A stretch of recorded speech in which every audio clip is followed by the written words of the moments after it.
Cricket ಬಗೆಗಿನ interesting ಸುದ್ದಿಗಳನ್ನು ಈ ವಿಡಿಯೋದಲ್ಲಿ ಹೇಳ್ತೇನೆ. ನಾನು ಶಾಂತ. ನೀವು ಸುದ್ದಿಯಾನದ ಸಬ್ಸ್ಕ್ರೈಬರ್ ಆಗೋದಕ್ಕೆ ಮರಿಬೇಡಿ. ಸಿಎಸ್ಕೆ ತಂಡದ ಸ್ಟಾರ್ ಆಟಗಾರ MS ಧೋನಿ IPL ನಿವೃತ್ತಿ ಬಗ್ಗೆ ಕಳೆದೊಂದು ವರ್ಷದಿಂದ ಭಾರಿ ಚರ್ಚೆ ಆಗ್ತಾ ಇದೆ.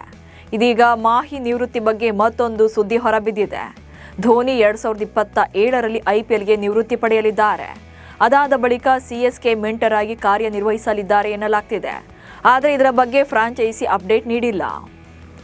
RCB ಕ್ಯಾಪ್ಟನ್ ರಜತ್ ಪಾಟಿದಾರ್ ಉಜ್ಜಯಿನಿ ಮಹಾಕಾಳೇಶ್ವರ ದೇವಸ್ಥಾನಕ್ಕೆ ಭೇಟಿ ನೀಡಿದರು. ಪತ್ನಿ ಗುಂಜನಾ ಪಾಟಿದಾರ್ ಹಾಗೆ ಮಗು ಜೊತೆ ದೇಗುಲಕ್ಕೆ ಭೇಟಿ ನೀಡಿ ದೇವರ ದರ್ಶನ ಪಡೆದಿದ್ದಾರೆ.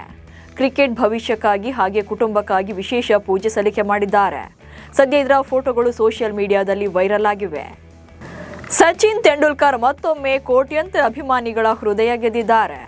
ಕಾರ್ಯಕ್ರಮವೊಂದರಲ್ಲಿ ಸಚಿನ್ ತಮ್ಮ ಸೊಸೆಗೆ ಅಂದರೆ ಸಾನಿಯಾ ಅವರಿಗೆ ಚಹಾ ಅಥವಾ ಕಾಫಿ ಬೇಕಾ ಅಂತೇಳಿ ಕೇಳಿದ್ದಾರೆ. ಆಗ ಸಾನಿಯಾ ಬ್ಲಾಕ್ ಕಾಫಿ ಬೇಕೆಂದು ಹೇಳ್ತಾ ಇದ್ದಂತೆ ಅದನ್ನು ತರುವಂತೆ ಸಿಬ್ಬಂದಿಗೆ ಸಚಿನ್ ಸೂಚನೆ ನೀಡಿದ್ರು. ಈ ಸಣ್ಣ ಕಾಳಜಿಯ ನಡೆ ಅಭಿಮಾನಿಗಳ ಮನ ಗೆದ್ದಿದೆ.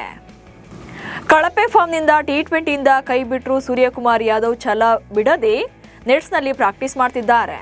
ಈ ಬಗ್ಗೆ ಪೋಸ್ಟ್ ಅನ್ನು ಹಾಕಿಕೊಂಡಿರುವಂತಹ ಸೂರ್ಯಕುಮಾರ್ ಭಾನುವಾರ ಮೋಜಿನಿಂದ ಕೂಡಿತ್ತು. ತ್ವರಿತ ಓಟ, ಕೇವಲ 3 ಗಂಟೆಗಳಲ್ಲಿ 1000 ಎಸೆತಗಳಿಗೆ ಬ್ಯಾಟಿಂಗ್ ಮಾಡಿದ್ದೇನೆ, ಒಳ್ಳೆಯ ಅನುಭವ ಅಂತ ವಿಡಿಯೋವನ್ನು ಹಂಚಿಕೊಂಡಿದ್ದಾರೆ. ಅಜಿಂಕ್ಯ ರಹಾನೆ ಅವರ ನಿವೃತ್ತಿಯ ಬಗ್ಗೆ ತಮ್ಮ ಎಕ್ಸ್ ಖಾತೆಯಲ್ಲಿ ಬರೆದುಕೊಂಡಿರುವಂತಹ ಸಚಿನ್ ತೆಂಡೂಲ್ಕರ್, ನಿಮ್ಮ ಗಮನಾರ್ಹ ವೃತ್ತಿ ಜೀವನಕ್ಕೆ ಅಭಿನಂದನೆಗಳು. ಅಜಿಂಕ್ಯ ರಹಾನೆ, ನೀವು ಮೊದಲ ಬಾರಿಗೆ ಮುಂಬೈ ಪರ ಬ್ಯಾಟಿಂಗ್ ಮಾಡಿದಾಗ ಅವಕಾಶಗಳ ಹಿಂದೆ ಓಡದ ವ್ಯಕ್ತಿಯನ್ನ ನಾನು ನಿನ್ನಲ್ಲಿ ನೋಡಿದ್ದೇನೆ ಎಂದಿದ್ದಾರೆ. ಹಾಗೆ ಕೊಹ್ಲಿ ಕೂಡ ಟ್ವೀಟ್ ಮಾಡಿ, ನೀವು ಭಾರತೀಯ ಕ್ರಿಕೆಟ್ಗಾಗಿ ಅದ್ಭುತ ಕೆಲಸ ಮಾಡಿದ್ದೀರಿ. ಸ್ಲಿಪ್ಸ್ನಲ್ಲಿ ಅತ್ಯಂತ ವಿಶ್ವಾಸಾರ್ಹ ಫೀಲ್ಡರ್ ಹಾಗೆ ಟೆಸ್ಟ್ನಲ್ಲಿ ನನ್ನ ನೆಚ್ಚಿನ ಬ್ಯಾಟಿಂಗ್ ಪಾಲುದಾರ ಎಂದು ಬರೆದುಕೊಂಡಿದ್ದಾರೆ. ದುಲೀಪ್ ಟ್ರೋಫಿಗಾಗಿ ಈಸ್ಟ್ ಝೋನ್ ತಂಡದ ಉಪನಾಯಕನಾಗಿ 15 ವರ್ಷದ ವೈಭವ್ ಸೂರ್ಯವಂಶಿಯನ್ನ ನೇಮಕ ಮಾಡಿರುವುದಕ್ಕೆ ಕೆಲ ಕ್ರಿಕೆಟ್ ದಿಗ್ಗಜರು ಅಚ್ಚರಿ ವ್ಯಕ್ತಪಡಿಸಿದ್ದಾರೆ. ಇದೀಗ ಈಸ್ಟ್ ಝೋನ್ ಆಯ್ಕೆದಾರರಲ್ಲಿ ಒಬ್ಬರಾದಂಥ ಪ್ರವಂಜನ್ ಮಲ್ಲಿಕ್ ಈ ನಿರ್ಧಾರದ ಹಿಂದಿನ ಕಾರಣವನ್ನ ಹೇಳಿದ್ದಾರೆ. ಈ ಯುವ ಆಟಗಾರನಲ್ಲಿ ನಾಯಕತ್ವದ ಗುಣಗಳನ್ನು ಬೆಳೆಸುವ ಉದ್ದೇಶದಿಂದ ಅವರಿಗೆ ಹೆಚ್ಚಿನ ಜವಾಬ್ದಾರಿಯನ್ನು ನೀಡೋಕೆ ಆಯ್ಕೆದಾರರು ಬಯಸಿದ್ರು. ಹೀಗಾಗಿ ದಿನದಿಂದ ದಿನಕ್ಕೆ ಅವರು ಹೆಚ್ಚು ಪಕ್ವವಾಗ್ತಾ ಇದ್ದಾರೆ. ಅವರಿಗೆ ಹೆಚ್ಚಿನ ಜವಾಬ್ದಾರಿಯನ್ನು ನೀಡೋದ್ರಿಂದ ಅವರು ಇನ್ನಷ್ಟು ಬೆಳೆಯೋಕೆ ಸಹಾಯಕವಾಗುತ್ತೆ ಎಂದಿದ್ದಾರೆ. ರಾಯಲ್ ಚಾಲೆಂಜರ್ಸ್ ಬೆಂಗಳೂರು ತಂಡದ ಯಶ್ ದಯಾಳ್ ಅವರಿಗೆ ಅಲಹಾಬಾದ್ ಹೈಕೋರ್ಟ್ ಬಿಗ್ ರಿಲೀಫ್ ನೀಡಿದೆ. ಗಾಜಿಯಾಬಾದ್ನ ನ್ಯಾಯಾಲಯದಲ್ಲಿ ಅವರ ವಿರುದ್ಧ ನಡೀತಾ ಇದ್ದಂಥ ಅತ್ಯಾಚಾರ ಪ್ರಕರಣಕ್ಕೆ ತಾತ್ಕಾಲಿಕವಾಗಿ ತಡೆ ನೀಡಲಾಗಿದೆ. ಎರಡೂ ಕಡೆಯ ವಾದಗಳನ್ನು ಕೇಳಿದಂಥ ಕೋರ್ಟ್ ಮಧ್ಯಂತರ ಪರಿಹಾರ ನೀಡಿ ವಿಚಾರಣೆಯನ್ನ ನಿಲ್ಲಿಸೋಕೆ ಹೇಳಿದೆ. ಎಲ್ಲ ವಿವರಗಳನ್ನು ನೋಡಿದ ನಂತರವೇ ಅಂತಿಮ ನಿರ್ಧಾರವನ್ನು ತೆಗೆದುಕೊಳ್ಳಲಾಗುವುದು ಎಂದಿದೆ.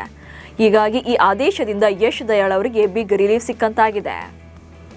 ಇಂಗ್ಲೆಂಡ್ ಟೆಸ್ಟ್ ತಂಡಕ್ಕೆ ನ್ಯೂಜಿಲೆಂಡ್ನ ಮಾಜಿ ನಾಯಕ ಸ್ಟೀಫನ್ ಫ್ಲೆಮಿಂಗ್ ಅವರನ್ನ ಹೊಸ ಕೋಚ್ ಆಗಿ ನೇಮಕ ಮಾಡಲಾಗಿದೆ. ಅವರು ಬ್ರೆಂಡನ್ ಮೆಕ್ಲಮ್ ಅವರ ಸ್ಥಾನವನ್ನು ತುಂಬಲಿದ್ದಾರೆ. ಬೆನ್ ಸ್ಟೋಕ್ಸ್ ಬದಲಿಗೆ ಜೋ ರೂಟ್ ಅವರನ್ನ ಕ್ಯಾಪ್ಟನ್ ಆಗಿ ಆಯ್ಕೆ ಮಾಡಲಾಗಿದೆ.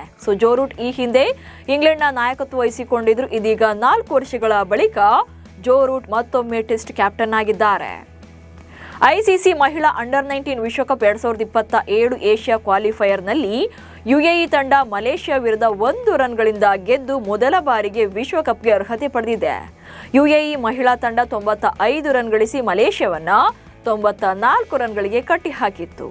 ಮಹಾಕ್ ಠಾಕೂರ್ ನಾಯಕತ್ವದ UAE ತಂಡ ಅರ್ಹತಾ ಪಂದ್ಯಾವಳಿಯಲ್ಲಿ ಅಜೇಯವಾಗಿ ಉಳಿದು 2027ರಲ್ಲಿ ಬಾಂಗ್ಲಾದೇಶ ಹಾಗೆ ನೇಪಾಳದಲ್ಲಿ ನಡೆಯಲಿರುವಂತಹ ವಿಶ್ವಕಪ್ಗೆ ಸ್ಥಾನ ಪಡ್ಕೊಂಡಿದ್ದಾರೆ. ಮುಂಬರುವ 2027ರ ಏಕದಿನ ವಿಶ್ವಕಪ್ ಟೂರ್ನಿಯ ಕುರಿತಾದ ಮಹತ್ವದ ಅಪ್ಡೇಟ್ ಒಂದು ಹೊರಬಿದ್ದಿದೆ. 2027ರ ICC ಏಕದಿನ ವಿಶ್ವಕಪ್ ಟೂರ್ನಿಗೆ ದಕ್ಷಿಣ ಆಫ್ರಿಕಾ, ನಮೀಬಿಯಾ ಹಾಗೆ ಜಿಂಬಾಬ್ವೆ ಆತಿಥ್ಯ ವಹಿಸಿವೆ.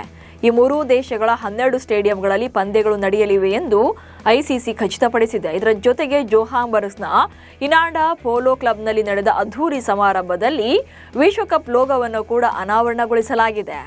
ಇವಿಷ್ಟು ಇವತ್ತಿನ ಕ್ರಿಕೆಟ್ ಬಗೆಗಿನ ಸುದ್ದಿಗಳು. ನಮಸ್ಕಾರ.